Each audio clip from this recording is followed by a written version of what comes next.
Welcome to But Jesus Drank Wine. And other stories that kept us stuck. I'm Meade. And I'm Christy. In this podcast, we'll explore the stories that kept us, stuck, wanting to drink and not wanting to drink all at the same time. Join us as we show you that freedom from alcohol does not have to mean a life sentence of misery and missing out. But actually means living an authentic life full of peace, joy, and purpose. Hi, Meade. How are you? Oh my gosh.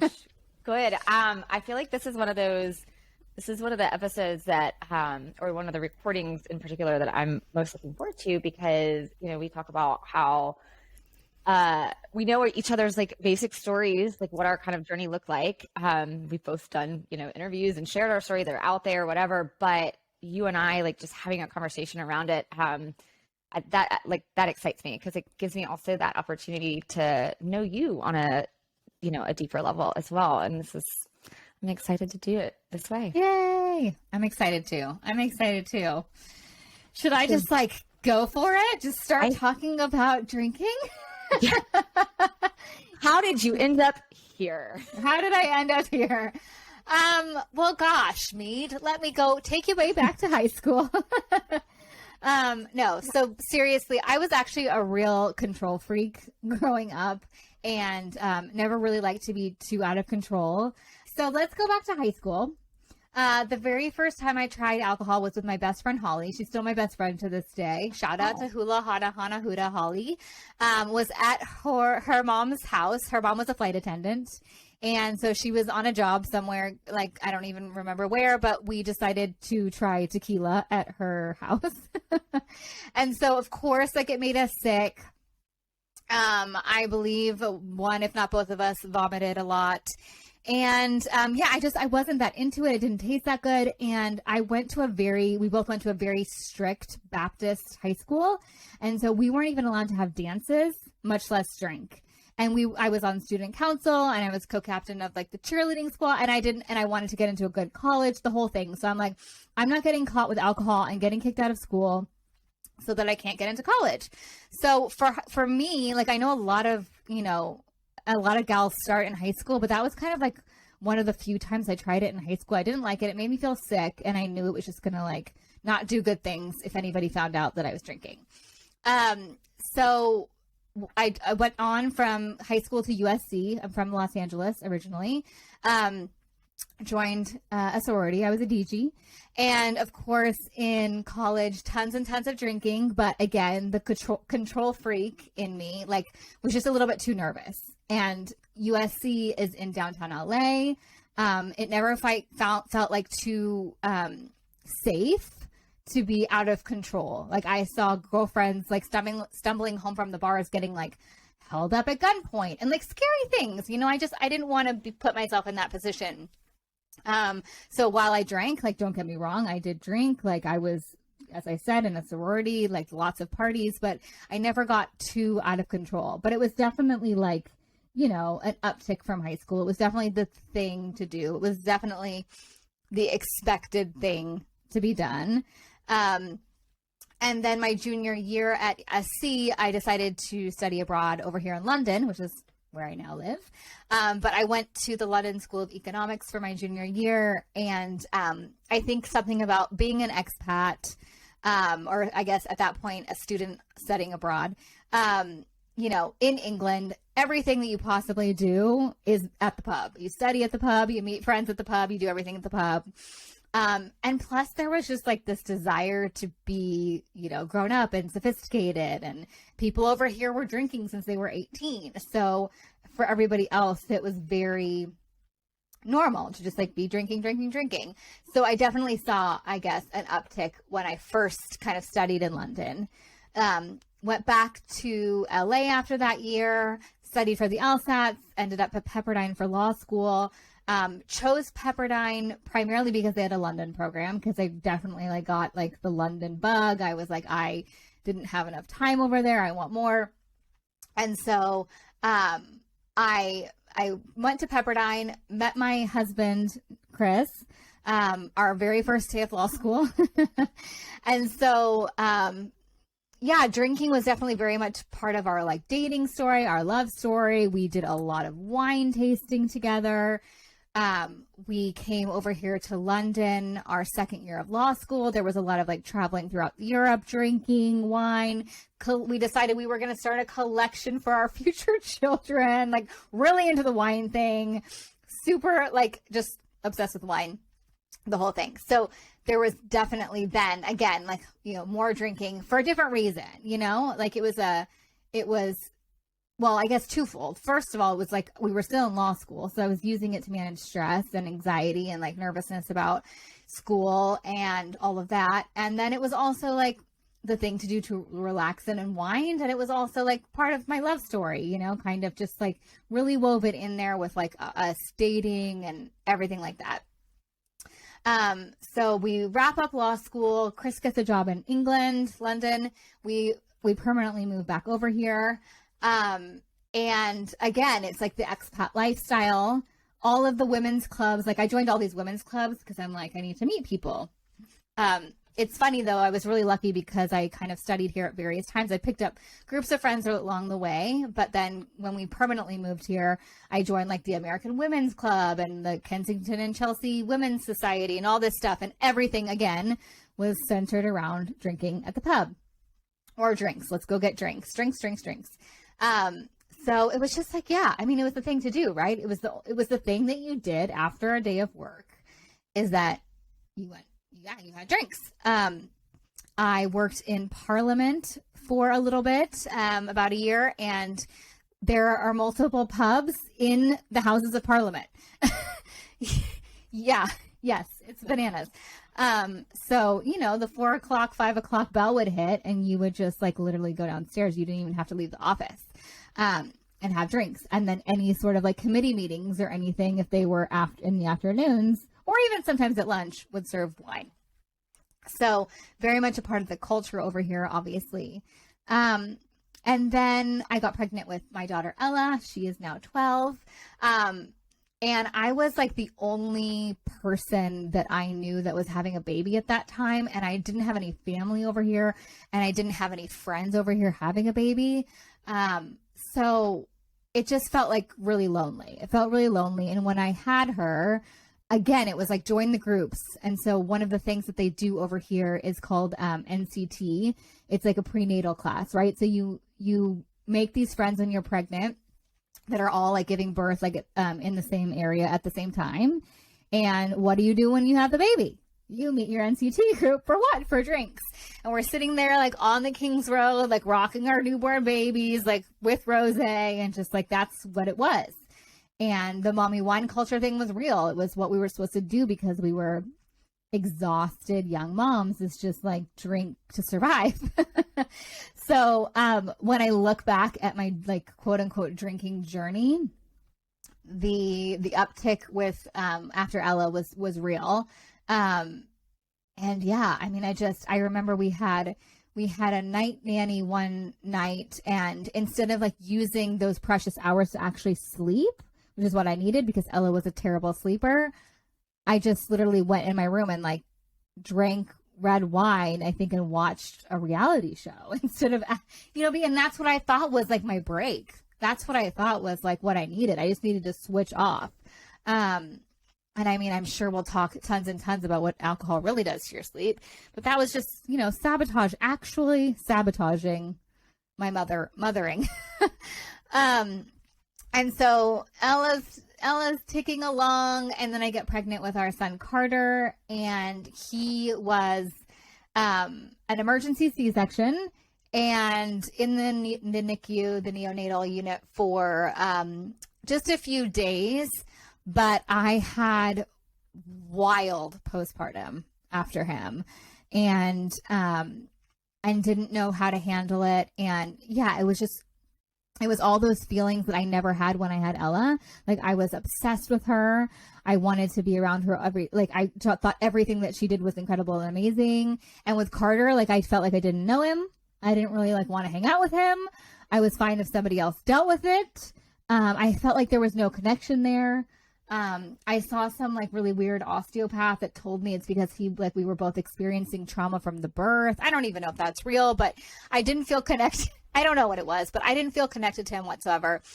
And it made me depressed. And obviously it made me feel like a bad mom because yeah, you're supposed to love your son. You're supposed to love this like baby. Like, obviously, I mean, I could go on and on about this, but we see women struggling to get pregnant. And I had this like beautiful baby boy and I am fine if I don't even hold him for the day. Like it was just wild. And so the polar opposite of what I felt with Ella. And now don't get me wrong, I'm obsessed with him. He's like the best thing ever. And I love him so, so much, but it was so weird when he was a newborn. I was just not into it. And so my drinking increased, and it really increased. And for the first time, like I felt like I was using it really, really to cope with being sad, depressed, feeling like I wasn't good enough, like I wasn't a good enough mom. But then also like all those mommy wine, mommy wine propaganda, I guess you could say, are coming hard and fast at you. I am meeting people, other moms all the time. That's what we did for like, let's meet in the park. And you put the wine bottles under, they call them a pram here, not a stroller. You put the wine bottles under the pram and they'd be clinking all the way to the park. So you could sit there and drink. And yeah. And so I just like, I think I like began to just feel progressively more hooked on it and sadder and more tired. And all the things that happen when you are drinking, an addictive drug every day, not sleeping, etc. And then my mom passed away in 2018? Was it 2018? 2018, I think. 2018 or 2019. And it was just all the things, all the horrible things that happen when you lose your mom. I mean, compounded by the fact that we had a really complicated relationship where we were very, very close my entire adult life. She never touched a drop of alcohol my entire childhood, but ended up deciding to start to drink the year I got married, which changed her personality, and it made her really jealous. And it made her really angry that I was living abroad. And so we just had this really tumultuous, like we went from like being best friends to like almost like enemies. And I didn't ever know what I was going to get. And so when she passed away, it was like all these crazy emotions of like, I was mourning this, like my best friend, my mom that I like adored, that I loved with all my heart, but then was also like angry because I was like, how could you do this to me? How could you like, have the last few years of your life on this earth be where we're arguing and her cause of death is still like really confusing to everybody in my family, but it was definitely 100% didn't help that she was drinking as much as she did. And so I blamed her a lot, right? I blamed her a lot for like taking those years away from my kids and me and, the whole thing. And it's so funny because one of the reasons that she started really drinking was because she lost her dad. And so what did I do? Surprise, surprise. I lost her and I just like, I hit the, I don't know, off switch, on switch. And I just wanted to be drinking. And this looked like not wanting to be home. I wanted to be out all the time. I didn't want to be home with my kids. I didn't want to be home with my family. I wanted to be out and I wanted to be partying with my girlfriends. And if I was here at home, I was having people over. So it was just a constant party. I didn't want to stop and be sad. But then of course, like you get till 2 a.m. and you're just like a hot mess, sobbing on the bathroom floor, wondering why you can't get your life together. So it was just a mess. It was a total mess. I literally did that for 2 years. I did 2 years of just like go, drink, just ignore everybody in my family and just try to numb out. And then March 9th was the day that she passed away. March 9th, 2020. Yeah, so she passed away in 2018. 2020 was the 2-year anniversary of her death. On March 9th, I woke up. I had been out the night before. It wasn't even the night before. It was so ridiculous. It was, my kids had we had a celebration for them at an Italian restaurant. Like, it was a group of friends, all the March birthdays. We were doing a little thing for all the March birthdays of the kids. And so it started out with like, let's have pizza and celebrate the kids. Of course, took it to the next level, invited everybody back after all the wheels came off. Woke up March 9th, just like, it wasn't even like a particularly bad hangover, but it was like just the constant headache hangover coupled with the fact that it was like the 2-year anniversary of her death. And I was like, I couldn't get out of bed. I could not move. I couldn't get out of bed. People were calling me. I remember my cousin, who I'm very close to, texted me, and she was like, thinking of you on Aunt T. My mom's name was Terry. Aunt T's anniversary today. And I just remember thinking to myself, why are we calling this an anniversary? Like, anniversary is something you're supposed to celebrate. And here, this is like 2 years since she like literally just dropped dead. And like, why is it an anniversary? I just remember staring at the word anniversary and thinking to myself, I'm just going to feel like this every March 9th for the rest of my life. I don't want to feel like this anymore. And like, the calls were coming in. Chris sent me flowers. I like literally think I opened the door to like the beautiful pink bouquet, and I think I like rolled my eyes. I was just like, this is not helping. Nothing was helping. I just felt so awful. And I don't know, Meade. I remember going into the bathroom, and I remember looking in the mirror, and I remember saying, Jesus, I cannot do it anymore. I just can't. I cannot do this anymore. I don't know. I just kept saying, I don't know. I can't do it. And I just thought to myself, what if March 9th meant something else? Like, what if March 9th was something to celebrate? What if I didn't have to feel like this anymore? And I was so scared. I was so scared because it was like, for the first time I was saying it to myself, like, I knew there was problems. I knew that like I was drinking too much. I knew that like it wasn't great, and I probably could use with like a break here and there. And I tried. I definitely did, like the 30-day breaks. They were always awful here and there, but it was the first time that day where I was just like, oh, okay.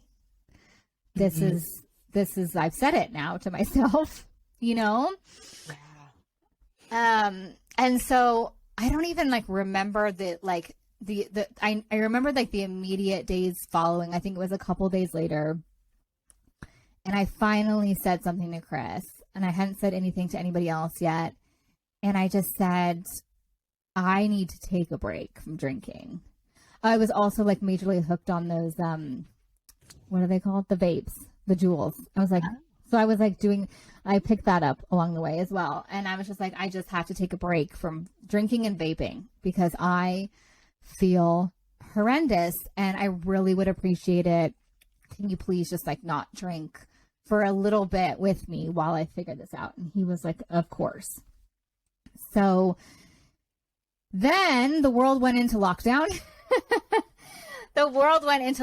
Which, I mean, obviously COVID was so incredibly horrendous for so many people, but for me, it was this massive blessing in disguise because I didn't have to go anywhere and I didn't have to do anything. And I just remember I would stand in my shower and I would list through literally name by name the girlfriends that I had, thinking to myself who was going to stick around if I decided that I didn't want to drink with them anymore. And I was so scared, and I was so scared to tell anybody, and I didn't know what it meant. But a girlfriend of mine had recently read The Unexpected Joy of Being Sober. Is that what it's called? The Unexpected Joy of Being Sober, right? Yes. Am I butchering? I'm looking at my bookcase. I don't think so. I know. I was wondering if I was combining two titles. Yeah, it's right here. The Unexpected Joy of Being Sober by Catherine Gray. And I was like, oh, okay. This is like, other people are struggling with this too. And it's so funny because this girlfriend of mine, she's one of my closest friends. She had read the book the previous September, and I gave her such a hard time. I was so mean to her. I was like, I can't believe you're doing this to me. Who am I going to like go out with? You're ruining everything. I was so mean to her. But it was the first title that I kind of had heard of. And so I read that, and then it was like, oh, okay. So of course, you know what Amazon does? It serves you up. It serves you up sometimes what you need. And so the next one that came down the pipeline was This Naked Mind. And I was just like, you know, she opens with the 3 a.m. wake up, and you're just like, oh my gosh, Annie, me too. And we're in the middle of a pandemic. I can't go anywhere. The only thing that we're allowed to do is like go on one like outdoor walk a day. And thankfully, I live right next to Battersea Park here in London. So I would put my headphones in, and I would lap Battersea Park with the dog, and I would listen to Annie Grace. And then I would listen to Holly Whitaker and Laura McCowan and the whole, like, you know, the normal list that we do. Yeah. Thank the Lord. All these women are just in my head, and I'm thinking to myself, okay, if they can do this, I can do this. And I never said forever. And when anybody would ask me, like, oh, you're not drinking. Oh, that's cool. Like, I'm drinking so much more. We're in the middle of a pandemic. How are you doing this? And I'm just like, I don't know. I'm just not drinking today. And the way that I felt, the drastic changes in my sleep, in my mood, in my marriage, in my relationship with my children, you know, I was really lucky because I was trapped, you know. I sometimes joke it was like my self-imposed rehab where I was just I couldn't go anywhere. I couldn't do anything. I couldn't see anybody. So I literally dove head first into all of this. I did Alan Carr webinars. I did anything I could think of just to like keep learning. And everything that I read made sense because I was feeling the change at the same time. You know, I think that's so important. You can read and know all these facts, but if you don't feel it and know it in your body and feel it in your bones and know it, believe it in your head, as we'll talk about, I'm sure, a lot, you don't digest it in the same way. So I don't know. I was just like feeling really good. And I started to get a little mouthy and vocal on my personal Instagram. And of course, everybody is stuck at home staring at their phones. So I was like, hey guys, I'm at 3 months and I haven't had a drink. And one of my girlfriends from Bible studies sent me an AA like 3-month chip. And I was like, oh, this is cool. So then I posted the chip. And then someone was like, oh my gosh, are you sober? I'm like, I don't know. And then it was just like, and every day, not every day, but like I was posting regularly, right? And it was like, I am feeling so much better. And it was people asking questions after question after question. And I was like, oh, this is really, you know, like I think I'm helping people somehow a little bit. And then the world slowly started to open up. And I was like, hey guys, guess what? I went on my first like outing last night. It was a double date and I laughed. And I can't believe I can laugh without alcohol. And then, you know, everyone's like, oh my gosh, that's amazing. I can't even imagine going out to a restaurant without alcohol. You know what I mean? So it was just wild. And in the process of me getting really open about my journey, I got the email from Scott over at This Naked Mind. And he was like, we have a coaching program. And I was like, ding, ding, ding, ding, ding. This is what I'm supposed to do. This is what I'm supposed to do. I'm supposed to help other women with this struggle. And so, yeah, I went through the whole program and it has been the most amazing thing in the world. I've got a chance to meet you. I've gotten a chance to meet so many other amazing coaches. And now I left my kind of day job. I'm coaching full time, where you and I are doing this amazing podcast. And I just feel like I don't even know how to describe how blessed I feel. I know that sounds really cheesy, but that's really how I feel. Like, this is the best job in the world, I think, because you get to meet other people that would have otherwise felt alone, you know? And you get to just like, I don't know, connect and share your struggles and help them through this really tricky struggle, which is so wild when you think about the fact that it's just so normalized. It's just so normalized. It's so a part of our culture that everything that we do involves drinking. And so when you feel like you can't drink, or if you feel like wine is somehow getting in the way, the automatic thought is there's something wrong with me. And that is what I thought. I just thought, well, I can't handle this. Or I just have to be able to stick to 2 drinks. 2 drinks has to be the answer. I've got to willpower my way to moderate. I've got to be able to like go out and have like a crazy night in Mayfair and still get up with the kids. Otherwise, you're a bad mom. All of these things. And when you learn, and it was actually Holly Whitaker's book where and I don't know if this is right, but I think one of her chapters used to be called There's No Such Thing as an Alcoholic. I think she might have changed it. Please don't anybody come for me if I'm wrong. But when I read that it is literally, it's it's alcohol is so wildly addictive that it's alcohol's fault. It's not my fault that I can't handle it. Anybody can get hooked on it. And we're not going to debate the label alcoholic. We can do that another time. But the fact that it wasn't something wrong with me, right? It wasn't something wrong with me. Like there wasn't some crazy defect that I had. This is a wildly addictive drug. Ethanol can get anybody hooked.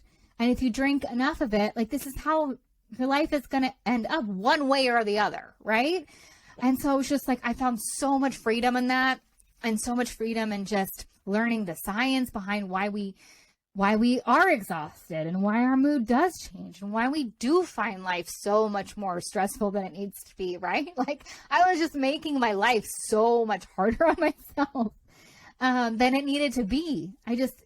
My life is it's not easy, but it's not unmanageable. And I made it unmanageable by feeling like I did, like all the time. So I don't know. I'm really sorry if that was too long, but oh my gosh, no. And I'm sitting here like, oh my gosh, I have so many questions, and there's so much of your story that the things that you have said, I'm like, that I can relate to that so much. And this is one of the things that I love most about the job that we are so, privileged to be able to do, and coaching other people through, finding freedom from alcohol. But is in that, like, we all have our stories and they're all different. The details are different, but yet the similarities are there too. It's that commonality. It's in highlighting those similarities. It's part of that realizing like we are not alone in this. And this is where I love having these platforms where we can share these things, because you mentioned several times throughout, kind of your story that it was that realizing that I'm not alone in this, and how that kind of shifted momentum for you in being able to maybe start to think about maybe the impact that alcohol is having in your life, and like kind of waking up to, like, we talk about like existing in that place of like asleep or autopilot, just kind of like, surviving motherhood, surviving life. And then how alcohol makes this little tiny opening, and then slowly over time, because the more you drink it, the more it, needs more of itself to keep us kind of going. It just becomes, at some point we have a wake up, that awareness that like, this isn't working. And I want to do something about that. But the minute we wake up to it, that comes all the fear, right? Like that comes all the, wait a minute, hold up. Like what's going to change my social world? What's going to change, here? And it's painful. Awareness is painful. And so I was thinking about the little moments that you had that then kind of came together to that finally March 9th. And then the ability to be radically honest with yourself in that moment, in saying in the mirror, like, like, Jesus, like, I can't do this anymore. And I don't know what this is going to look like, but like, and then hearing that, like, what if I could do this differently? That's where I think, where we talk a lot about how like rock bottom isn't a place where we have to get to, when we can pay attention to those little moments and find those places that allow us to open to what's different. So when you were talking about your son, this is what makes me think, like my first child is a girl, and I was obsessed with her and like everything, and we struggled to get pregnant, and it was, and it was like just thrown into this world. And then my second was a boy too, and I had and I, just like you, and then it was the judgment that comes, the head noise that comes along that says, like, you're a terrible mom if you don't want to be with your baby right now. And then, we're comparing to our other, and so how it starts also this slow, the inner critic is there, and the inner critic is loud. And if we're not paying attention to it, it keeps pulling us further and further down. So I was curious, how aware were you of what that judgment of self looked like at the time when you were like, what did that look like for you, that internal noise?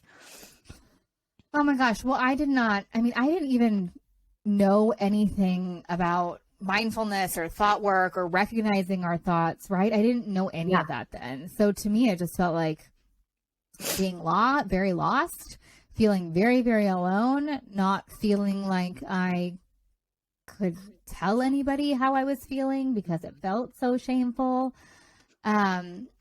And the weird thing about postpartum too, right? And maybe you can relate to this, is like nobody talks about it until it's like too late or like in the rear view, right? So it's like, I remember finally saying, oh my gosh, I had such bad postpartum with Carter. And friends that had kids the same age as Carter were like, oh, me too. And I'm like, then why were we sitting around drinking and not talking about the fact that we were drowning? Right? Yes. So wild. That's so true. And how much of that is like what we project out, and how much time we spend maybe, very unconsciously to a degree of like pretending like everything is okay. And whether we're, keeping it from ourselves and we're, denying maybe the signals that say like, okay, like, let's do something about this, or I don't want anyone else to know about this, and, all kind of playing in the background. But yeah, absolutely. So, not aware at all. And I think part of the work that we both do in helping clients recognize that, if a thought comes into your head, like recognize it, but you don't necessarily have to either act on it, and you can recognize the story that you build around it. And all of the things that we've learned, oh gosh, not all of that stuff would have been really great back then. But yeah, no, I didn't know any of it. You don't stop to even think about your thoughts, if that makes sense. Totally. Yeah, no, I didn't realize my thoughts were separate than me, and that, like, they weren't me. To even know to pay attention to that. And I think that's one of the effects that alcohol has, is that it keeps us in that lower leveled space where we're not able to, even if we maybe heard something, we wouldn't even, because our senses are numbed and dulled. Even when we're not actively drinking, everything is just more dulled. So we're not likely going to pick up on that stuff. But hitting that point where finally, like, the pain of staying the same is bad enough that it has us paying attention to that. Gosh, like, how lucky that we didn't have to, have a rock bottom to get to that place where we could do something about it, and how drastically different that could look. Yeah, totally. I wish that someone had told me, like, nobody, I don't, is it Annie that says that, like, nobody's coming to rescue you, which, like, sounds really sad and depressing, but it's so true. Like, nobody was coming to rescue me. I had to do the cost benefit of analysis of, is wine like taking more than it's giving? It was 100% taking way more than it was giving from my life at that time. And so I had to decide to, like, at least try without it. At least try, which I think is probably the scariest, most difficult step, is just to try. But once you do and you start to feel better, you're like, oh, okay. So I wish that nobody had told me that someone was coming to rescue me. I remember there were definitely nights where I was Googling like fancy rehabs and centers, like in the countryside, like in the Cotswolds. And it was honestly, Meade, it was just because I really wanted a break and I wanted to go away. And I thought, okay, I could stay somewhere pretty. And then like maybe not drinking for a while would like help me. But it was really because I just needed a break, right? I just wanted to rest. But the thing that got me was like, my drinking isn't bad enough.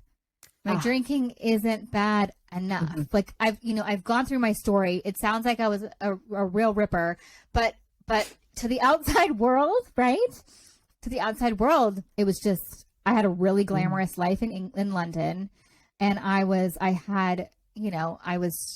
doing all the great things with a glass of rosé or champagne in my hand. And wasn't it pretty?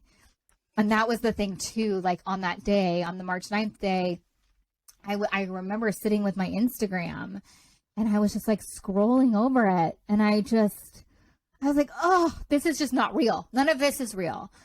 Because I looked pretty and I looked put together and I was in great places and I was like doing all the cool things, but it was just like fake and it felt empty. And it felt like I would post that picture and then be in bed for like, 2 days trying to not hate myself so much, And so it was just like, I just got to a point where I was just like, I've had enough. I've had enough of this.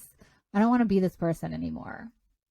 And that's, you said too, that like the trying differently, that's what I think. And also you mentioned, like, you never said, I'm going to do this forever, or, it's like, I'm just not drinking today. Like, that's what I'm doing today. And I think those two things are those were like, if someone had told me and we'll get into mine later on a different episode, but like, if someone had just said, hey, like, why not just try differently? Like, you can try it a different way.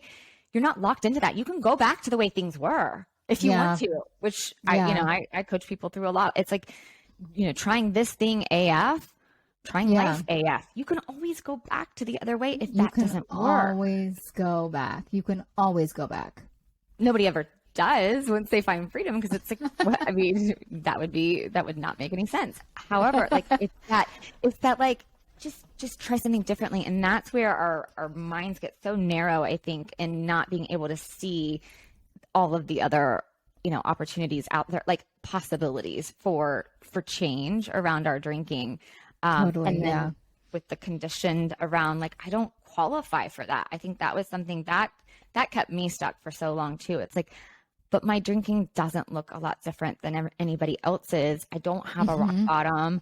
If I wanted to look at a rehab or, AA, like those, like, I don't qualify based on what what we learn about what those things are. I didn't look like someone like that. So I can't have a problem. So how much are we like fighting against ourselves, and what, our integrity is kind of coming up to say like, hey, let's do something different here. And we're going, and that's just, part of like keeping us stuck doing the thing that we don't want to be doing.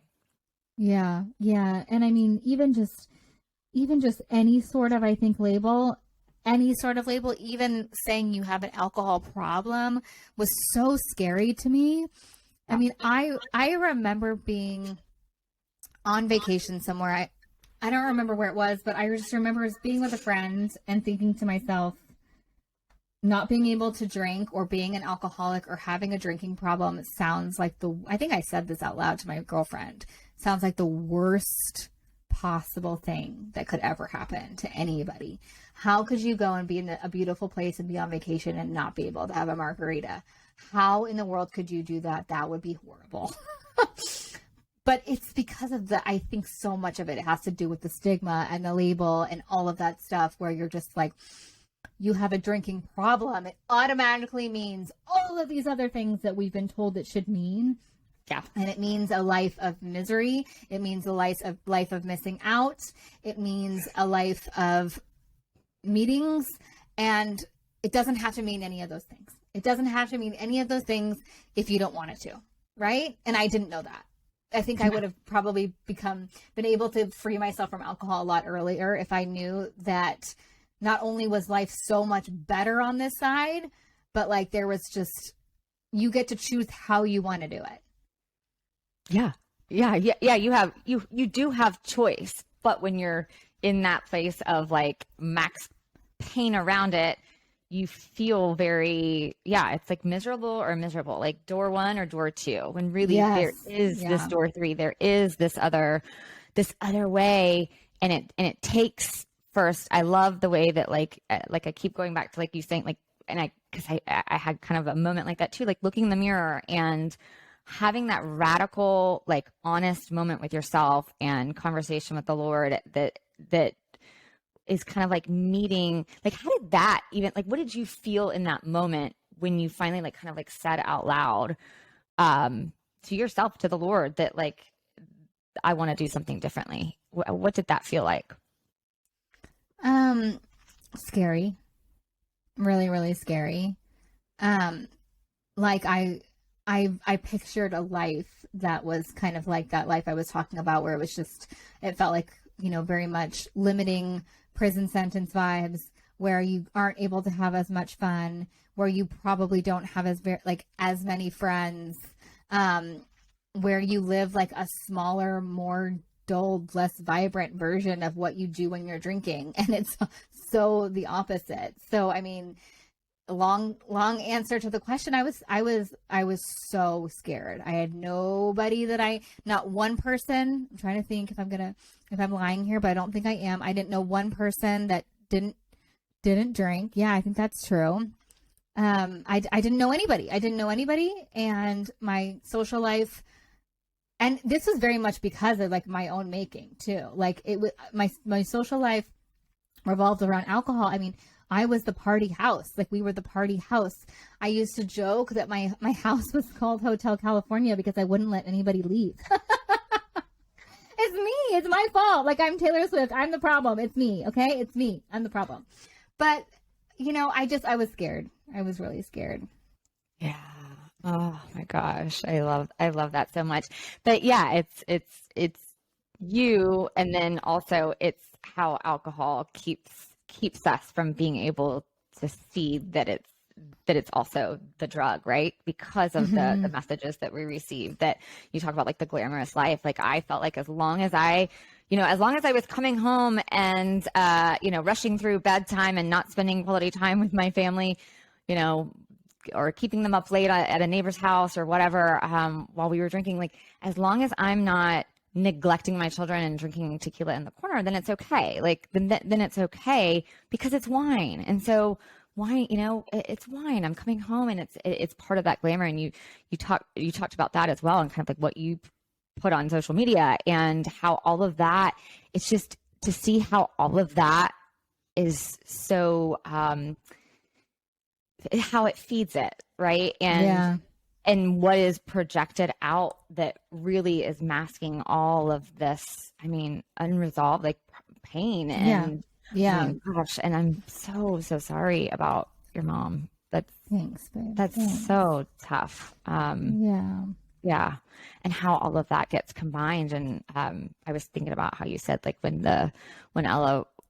Ella, or I guess it was when Carter was a baby, and you like wine and reality TV, like that was your break. So instead of going and using that time to sleep, it's like all of a sudden we don't even know what we need anymore because of how it kind of takes over. And gosh, how many times did I do that too? Like wine and numbing out is a break, or that self-care, and really seeing how that perpetuates the cycle on and on and on.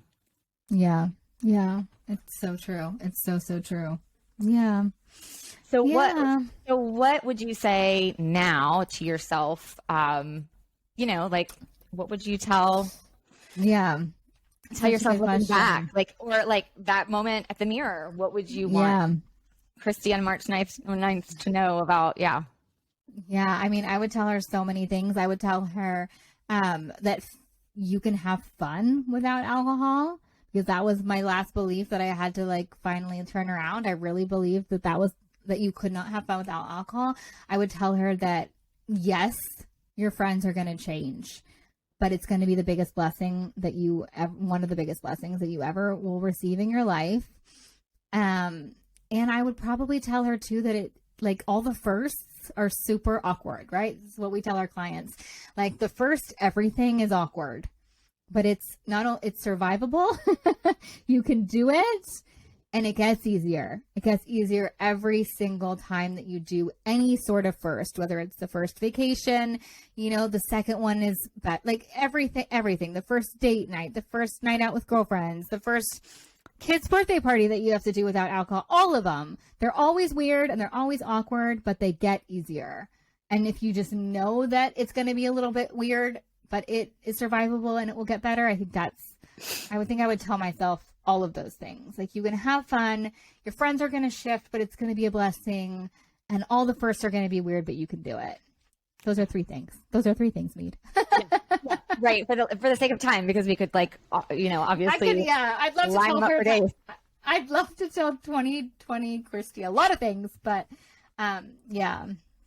I love that. I think that's our fear is the fear of what it will look like without, and also the mindset of like, I can't do that. I won't be able to do that. And that's something you talked to, like you hit on too. It's like when you were thinking like, I'm not going to be able to do this, where it's how different it is when you find freedom from alcohol, when you uncover all of those beliefs that tell you there's some benefit to drinking, via the way we do with the Naked Mind methodology. But like that, where you can get to that point where it's like, no, I don't have to do that. I don't want to do that. And so even just having that, that wake up to that, there's a different way, and it starts with your thinking, and, paying attention to that and seeing how our thinking contributes to keeping us stuck, and how our thinking also is changing our thinking is the path to freedom as well. It's the path to choice.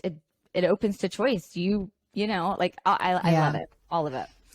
So good. Thank you for sharing. Oh my gosh, this is so good. I feel the restriction of time on this too, because I'm like, we could talk for like, I want to like dig into your story like little bit by little bit. Well, it's a good thing we have a whole podcast. I know. I'm like, what do you think about like meeting again next week and really talking about this one little part, and then so on and so forth. But there's just so much there that's relatable, and I just think it will. Thank goodness you listened and paid attention to, and your gift for being able to help people is just, thank you for sharing that with the world, with us. Of course. Thanks.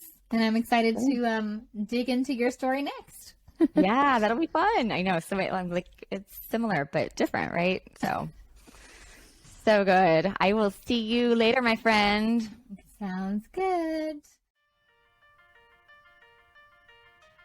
Thank you so much for joining us again this week. You can find all of our episodes at butjesusdrankwine.com, and make sure you follow us over on the gram at butjesusdrankwine. To learn more about what we do, you can visit our websites at meadhollandshirley.com and lovelifesober.com. Take a screenshot of this podcast and share it with a friend or 2. And don't forget to subscribe to our podcast so you don't have to worry about missing a single episode. And if you love what we're doing, please leave us a review on Apple or Spotify. This helps more women who are feeling stuck and alone in the overdrinking cycle to find hope and encouragement. Thanks, ladies. We so appreciate you. We'll see you next week.